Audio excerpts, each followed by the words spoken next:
नाशिकच्या CRPFमधील जवानाचा दिल्लीत मृत्यू. मंगळवारी सकाळी नांदोडला शासकीय इतमामात अंत्यसंस्कार. कर्तव्य बजावताना राजधानीत आला हृदयविकाराचा तीव्र झटका. आडगाव इच्छामणी नगर येथील रहिवासी तसेच केंद्रीय राखीव पोलीस दलाच्या अतिशीघ्र कृती प्रतिसाद दलातील हेड कॉन्स्टेबल सचिन श्रीराम चव्हाण वय वर्ष 40 यांच्या रविवार दिनांक 11 रोजी रात्री राजधानी दिल्ली येथे कर्तव्य बजावत असताना हृदयविकाराच्या तीव्र झटक्याने दुःखद निधन झाले. आडगाव कोणार्कनगर येथील इच्छामणी नगरमध्ये राहत असलेले CRPF फोर्समधील हेड कॉन्स्टेबल सचिन श्रीराम चव्हाण यांच्या मृत्यूची खबर मिळताच परिसरात शोककळा पसरली होती. त्यांच्या पार्थिवावर मंगळवारी सकाळी 9 वाजता नांदूर येथील स्मशानभूमीत शासकीय इतमामात अंत्यसंस्कार करण्यात आले.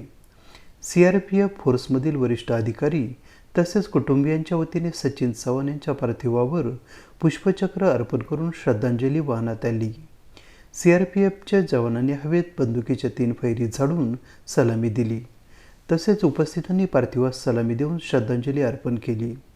अधिकाऱ्यांनी मयत सचिन चव्हाण यांचा मुलगा, पत्नी तसेच इतर कुटुंबीय नातेवाईक यांचे सांत्वन केले. स्वर्गीय चव्हाण यांच्या मुलाने अंतिम संस्कार करून पार्थिवास अग्निडाग दिला. सचिन चव्हाण हे मूळचे जळगाव जिल्ह्यातील चोपडा तालुक्यातील रहिवासी असून हल्ली ते नाशिकच्या आडगाव शिवारात अंबिका चौकात राहत होते.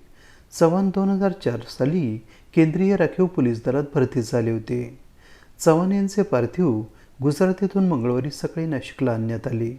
त्यांच्यावर सकाळी 9 वाजेला नाशिकच्या नांदूर येथील स्मशानभूमीत अत्यंत शोकाकुल वातावरणात शासकीय इतमामात अंत्यसंस्कार करण्यात आले. चव्हाण यांच्या पश्चात आई, पत्नी व मुलगा असा परिवार आहे. त्यांच्या जाण्याने चव्हाण कुटुंबियावर दुःखाचा डोंगरच कोसळला आहे. या घटनेबद्दल सर्वत्र हळहळ व्यक्त केली जात आहे.